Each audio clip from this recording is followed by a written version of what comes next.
बच्चों जिंदगी की खूबसूरती हर इंसान चाहता है और ये सिर्फ दर मुस्तफ़ा से मिलेगी। एक अच्छा बेटा, पहली शक्ल है अच्छा बेटा, और मेरा नबी कह रहा है काश मेरे माँ बाप जिंदा होते, और नहीं तो मेरी माँ जिंदा होती तो तुम देखते मैं क्या करता। मैं इशा की नमाज के मुसल्ले पे होता और मैं सूरत फातिहा पढ़ रहा होता और उधर से मेरे घर से मेरी माँ मुझे कहती मोहम्मद, तो मैं माँ के लिए नमाज तोड़ देता। हाँ, मैं माँ के लिए नमाज तोड़ देता। और मेरे नबी से पूछा गया या रसूलल्लाह क़यामत कब आएगी? ये बच्चियाँ गौर से सुने, सारे सुनो पर ये ख़ास तौर से सुने। आपने कहा अल्लाह को पता है। कि या रसूलल्लाह कोई निशानी बता दें। तो आपने कहा जब बेटियां भी माओं को जलील करेंगी तो क़यामत आएगी। जब बेटियां भी माओं को जलील करेंगी तो क़यामत।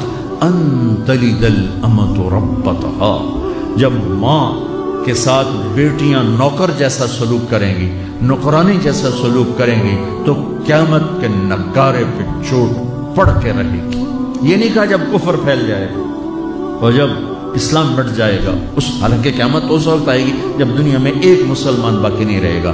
ये वाक़या की संगीनी को बताने के लिए फरमाया जब माओं को जलील किया जाएगा क़यामत आ जाएगी।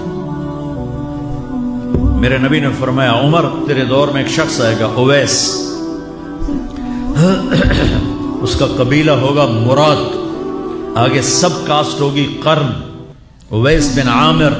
उसे दुआ करवाना, वो काले रंग का होगा, छोटे कद का होगा, और उससे दुआ करवाना, दुआ तू भी करवाना, अली तू भी करवाना। अली और उमर उवैस उनके लिए दुआ करें। उन्होंने पूछा क्यों? का उसने माँ की खिदमत करके अल्लाह को इतना राजी कर दिया है, जब वो हाथ उठाता अल्लाह खाली नहीं लौटाता। अल्लाह की कसम उमर और अली को उवैस की दुआ की जरूरत नहीं थी। उम्मत को पैगाम देना था कि माएँ जलील हो रही हैं आज और बाप जवान औलाद से छुपते फिर रहे हैं। तो मेरे रब मेरे नबी ने ये आगे पैगाम देना था कि नबी होकर रसूल होकर कह रहे हैं काश माँ होती तो मैं उसके लिए नमाज तोड़ देता।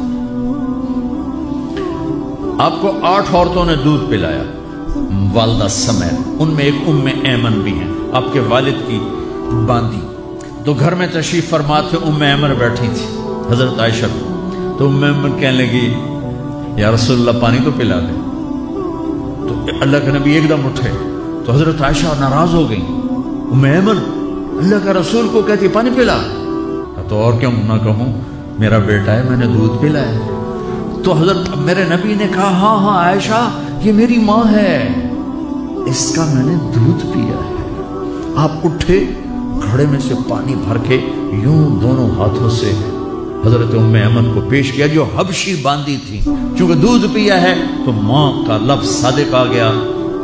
तो बजाय इसके कि बुरा मनाते, आप खादिम बन के अपने अपनी माँ को दूध पिलाने वाली माँ को आपने हजरत हलीमा सादिया तशरीफ लाई, आपने अपनी चादर बिछाकर उसके ऊपर बिठाया। हमें हमें हमें हमें पैगाम देना था, आने वाले जमानों में ये होना था। सुभान अल्लाह। इमाम अबू हनीफा का नाम तो सबको मालूम है ना। एक और आलिम बताता हूँ, अब्दुर्रहमान बिन अबी लैला।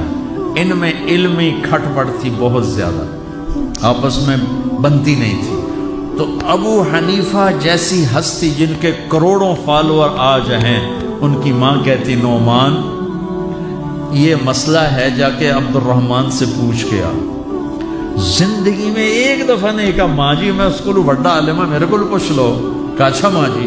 अपनी चादर उठाते और पहुंच जाते, दरवाजे पे दस्तक दे के भाई मुझे मेरी अम्मा ने भेजा है, आप इस पे फतवा। हालांकि उनकी अपनी राय उसके खिलाफ होती थी, लेकिन माँ के एहतराम में जाकर उनसे मसला पूछते जिनसे रोजाना मुनाजरा होता था, रोजाना खटपट होती थी इल्मी। माँ ने कह दिया, जाकर उनसे पूछ के आते थे। अपने इतनी बड़ी इल्मी कदर मंजिलत को एक तरफ रख देते थे, नहीं मेरी माँ ने मुझे कहा। तो आप सब नौजवान हो, माँ बाप जिंदा हैं तो उनकी दुआ लो, आह ना लो दुआ लो।